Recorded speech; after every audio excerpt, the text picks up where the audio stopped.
Please welcome Adam Pateman.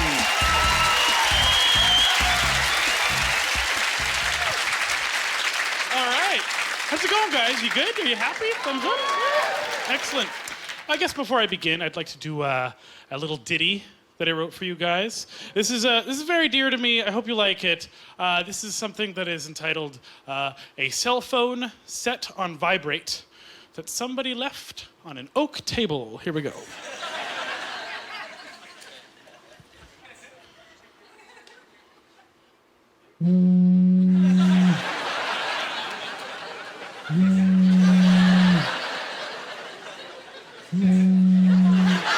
Thank you very much. Yeah, off to a good start. All right. So I went to a buffet recently, and I was waiting in line, and they had a sneeze guard over all the food with a heat lamp on the sneeze guard that had a sign on it that said, "Caution, hot surface, do not touch." But underneath that, it said the same thing, but in Braille. Yeah. You'd think that the fact that it's a hot surface would be enough information for the blind. Because, I don't think a blind person's going to come across a bumpy sign and be like, oh, what does this say? Ow, ow, ow, ow, ow, ow. Oh. That is hot right there. Thank you, sign. You're a pal and a confidant. That's mean, man. That's like going up to a blind person at a crosswalk and then nuzzling up behind their ear and saying, beep boop, beep boop, beep boop, beep, and then they die, and that's not nice. A nice little... I want to do another little ditty for you guys, if I may. And this is entitled, one of those colorful plastic tubes that you get at a dollar store. And when you turn it upside down, it makes a noise. Here we go.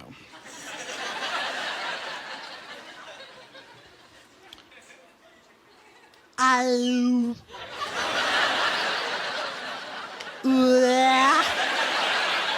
Ow. All right. That's it. That's the joke, man. All right.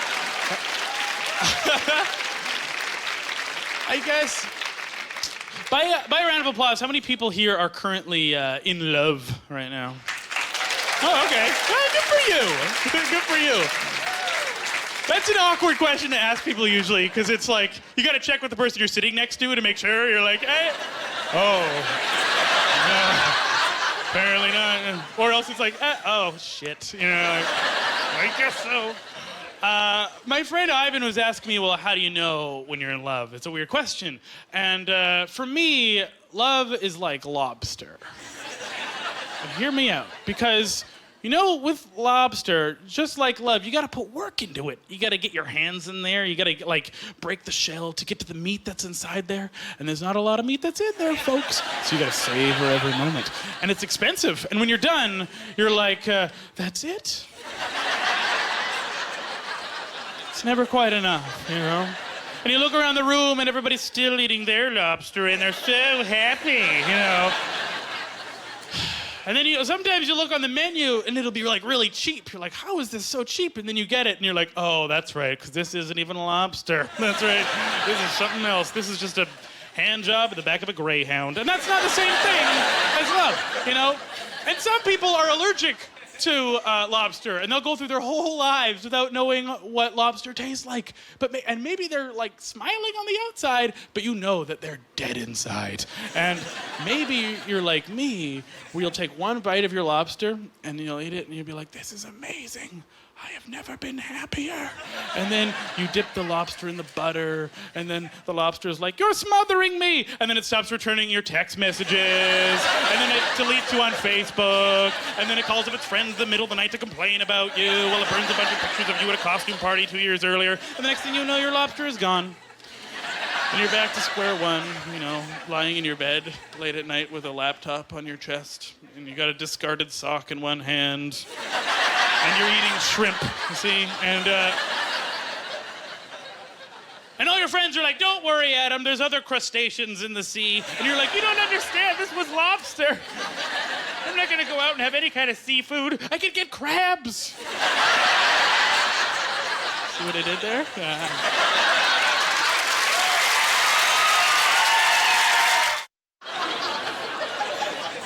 So this next little ditty is entitled A Potion Bubbling Away in a Laboratory. Here we go.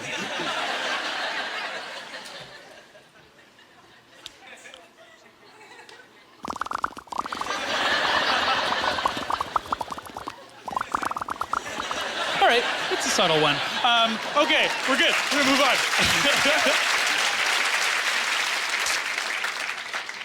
Oh, guys, so I got a question for you guys, actually. Why is it that diamonds are a girl's best friend, but man's best friend is a dog? But what's worse is that a fisherman's friend is just a fucking throat lozenge. That's not fair. They didn't even get a best friend. It's just a friend. You know, it makes me picture some, like hermaphroditic sailor all alone on a boat, me being like, "You're my only friend, throat lozenge. You're the only one who can see my tears." And they eat their friend, and that's sad. That's what I'm saying. That's the sad part of that. I don't want to toot my own horn here, but I'm pretty worldly. I've traveled a lot. I went to Japan a couple of years ago, and I highly recommend it. As a North American, go to Japan, because you have to speak Japanese there. You can't really get by with speaking English, but you gotta say Japanese words properly. That's the thing. You gotta say it like, you can't say like sayonara, you gotta say sayonara, right? But I gotta be really careful that I don't accidentally keep saying things properly here, because then I will look like an asshole. Because no one wants to be around that guy who's like, someone asks, "Hey, do you want to go to karaoke?" And you'd be like, "Actually, it's karaoke. If you need me, I'll be over here doing karate, drinking sake, wearing my top hat and my cape made out of knowledge." I don't want to be that guy. Another thing I found out, though, when I went to Japan was my friend Judy comes up to me and she's like, "Oh my God, you're gonna go to Japan? Oh, you're gonna get so much action because Asian girls love white guys." And I got excited because I could use some action. And I assume by action she meant sex and not car chases or whatever. So even though it's a very generalized statement about Asian girls, I was like, all right, bring it on. So I go, and it turns out that Judy was not exactly correct. Because yes, Asian girls do like white guys, but they like white guys the same way that white guys like Asian girls. And that is, we like them if they're attractive. Yeah. It works the same way around. So I went there looking like this. I came back with my hymen intact, so too bad. When I was a kid, I had ADD, and I don't know, is there anybody else here that was like a Ritalin kid in the crowd? No Ritalin children? Never a response when I asked that question. Know why? Because anybody who is in the crowd right now with ADD, they're not watching the show. They're just ripping a label off a beer bottle, usually. Like, what? I like muffins. That's all going through their head. But I was an ADD kid, and but the thing is, it's made me who I am. Like, I had to think outside the box and be a creative kid growing up. So what I want to do is make a commercial that tries to sell ADD to kids so that they want to have it. And I would make a really good jingle for it, and it would be based on the ADT alarm systems jingle. If you don't remember that from like 1992, it went ADT, we're home even when you're not, right? But this jingle for ADD would just go, ADD, we're...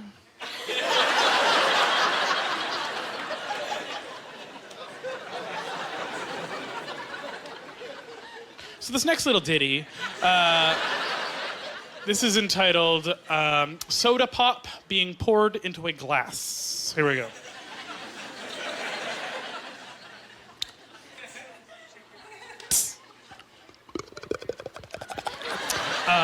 It's another quiet one, another subtle one. All right, that works. That works. Oh, guys. I want to talk a little bit more about this. I don't know if you guys are like me, where instead of finding a source to a bad smell in your house, you just burn incense to mask the smell, and it works really, really well. I recommend it. I go to the dollar store to get my incense, and they've got all the usual smells. They've got, like, you know, lemon and sage and all that stuff, but they've got this weird, like, ebony culture section of incense, like ebony musk, and there's, like, a woman being like, ah, and I'm like, okay. And I saw this one, it's an incense called Black Love incense, and what it is, it's just, on the box is a picture of an African-American woman in a hot tub, like surrounded by flower petals, and she's like really sexy and like shiny for some reason, like she's covered in butter or something, and she's got a flower in her hair, and there's an African-American gentleman behind her holding onto both of her breasts with one arm, and he's all shiny for whatever reason. And I'm looking at this box of incense, and I'm like, what does this smell like?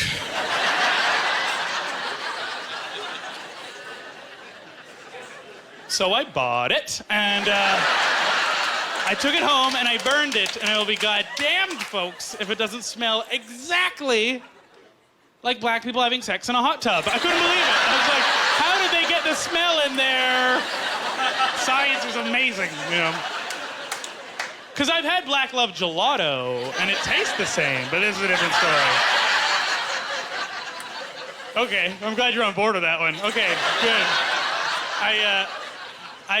Speaking of black people having sex in hot tubs, I went to a sex shop not long ago. It sounds so creepy when I say that. I went to a sex shop. I was wearing just a trench coat. No, I was perusing around, and they had this wall in the sex shop just covered in lube. Or not like, ooh, a slippery wall. I mean, there was a shelf with bottles of lube for sale. And they had this one lube that just said, in fine print, sugar-free. Who's that for? Because, like, for me, if you need sugar-free lube, you gotta be one of two things. You gotta either be a really hardcore diabetic or a really hardcore slut to need sugar-free lube. Because if you realize that you're gaining weight from all the sugary lube you're ingesting, you're a slut, big time. And I can't picture some girl in a room late at night being like, Jesus Christ, I don't get it. I mean, I exercise and I don't need any sweets and I'm on the Atkins thing and, oh, wait a minute. Maybe it's all those sugary lubed up dicks I've been sucking. Oh.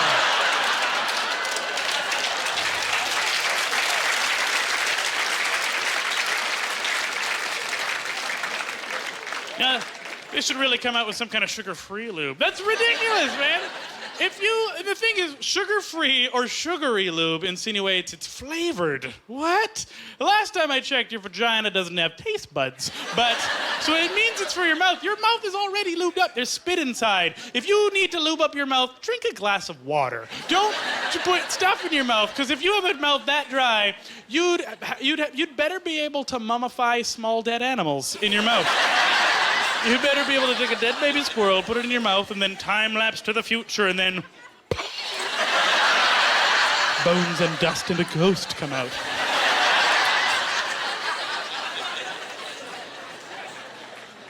It's a weird joke, I know. But my parents are proud, so that's what matters.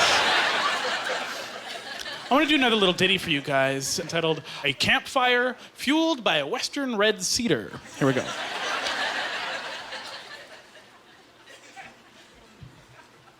And it helps to close your eyes and suspend your disbelief for this one.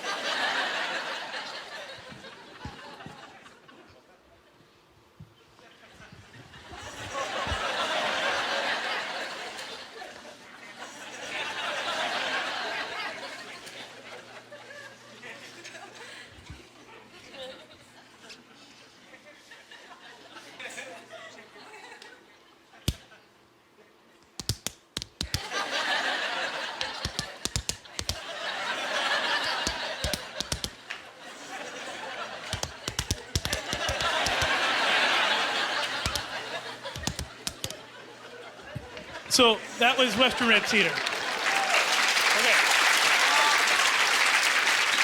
But wait, there's more. All right, now let's hear. That's what cedar sounds like. Now let's try birch. Okay.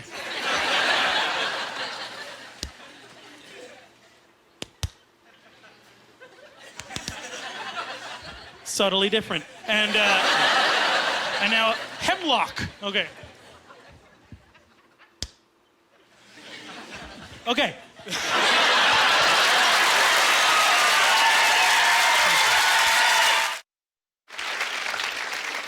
This is something that I found out this year about living in Canada. When you turn 85 years old, you get a letter from the Premier. Start drinking carrot juice, folks, because if you make it to 85, you get a Xeroxed letter from someone who doesn't know you. That's great. And then apparently when you turn 90 years old, you get a letter from the Prime Minister. Moving up. And as we all know, in a Commonwealth country, when you turn 100 years old, you get a letter from who? Queen. That's right, you get a letter from the Queen. But that's it. Like, once you get hit 100, you get a letter from the Queen. No more letters. You're done. It's like, you might as well die now. You got a letter from the Queen. You know? And I don't think that's fair. I think that if you turn 125, you should get a letter from God, you know? And it should just be a letter that says, you're late.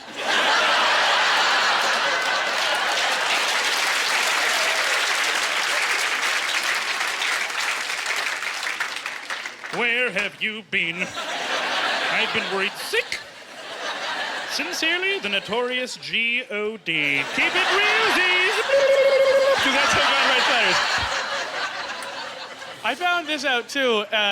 In Canada, this is a rumor that I heard, and so settle down. You don't even know what I'm about to say. I've heard this, this is a rumor that there is, going around the Canadian Mint, is that they're going to come out with a $5 coin. Ugh. I know! It makes Canadians so mad. We got enough coins as it is. Like, I feel like that's the only thing that gets Canadians pissed off is like, oh, more coins. Ugh. We have no guns to shoot because we're mad, so it's like, I'm gonna write a letter. I'm so mad. Ugh.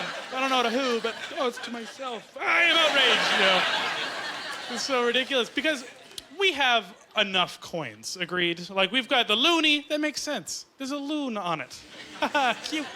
But then we have the toonie, which I believe is the only currency in the world named after a pun. It's like they couldn't think of a name for it. So some 45-year-old soccer mom from Cape Breton was like, why don't we call it a toonie? Good one, Barbara. It's just stupid.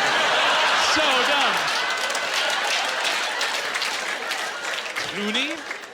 And because we're obsessed with the suffix of uni for our dollar coins, what do you think we'll call the $5 coin? That's right, the foonie. The first thing that comes to your head. We're just a bunch of dumb kids at this point naming stuff. It's like the characters from Pee-wee's Playhouse, like Cherry, Flory, Foonie. We're stupid. The whole world is laughing at our money as it is. And how long is gonna go on? Because I don't want to go into a bank in 20 years with a hundroonie the size of a manhole cover. Be like, yes, I'd like to break this. Shing, shing, shing, shing, shing, shing. Can I please get a 5th toonie, a 20 toonie, a 10 noonie, a foonie, a toonie, and the rest in $1 bills, please. Because they'll bring back the $1 bill, because it's retro. Okay. This is something that actually kind of bothers me about Canada, and I don't like saying it because I feel like a bunch of beavers are going to attack me or whatever, because it's very unpatriotic. But I'm not a huge fan of the way Tim Hortons presents himself, because Canadians treat it like this patriotic staple. It's like, yeah, tears coming out of my eyes from how patriotic I am towards this coffee and donuts place. That's weird, because it's just a coffee and donuts place, and I think that it's kind of tacky that when you go in and you get the coffee, they're like, well, how many creams and sugars would you like? I like to do that myself, because I like to pretend I work there. I'm like, But so it's double, single. But that's not a big deal. But what I don't like is when people call it Timmy Hose. Like they're saving time saying Timmy Hose. And it's like, some people shorten it even further than that. They'll call it Timmy's or Timmy's. I just shorten it even further. I just call it I find it gets the point across really well. It's like, where are you gonna go for lunch? I'm gonna go to... Oh, I get you. It's like Timmy Hose doesn't save any time. It's the same number of syllables as Tim Hortons, Timmy Hose. It's not like someone's gonna say, hey, where'd you get that donut? And I say, oh, I went to Tim Hortons. They're not halfway through the word Hortons gonna be like, oh, God, blah, blah, blah. When is he gonna finish talking? I wish he would just say Timmy Hose and get it over with. It's ridiculous. I think, though, that Timmy Hose kind of sounds like a whorehouse for kids, too, doesn't it? It's like, hey, Adam, where'd you get that tiny little prostitute? Oh, I got her at Timmy Hose. Yeah, but it sucks because they put the cream in for you.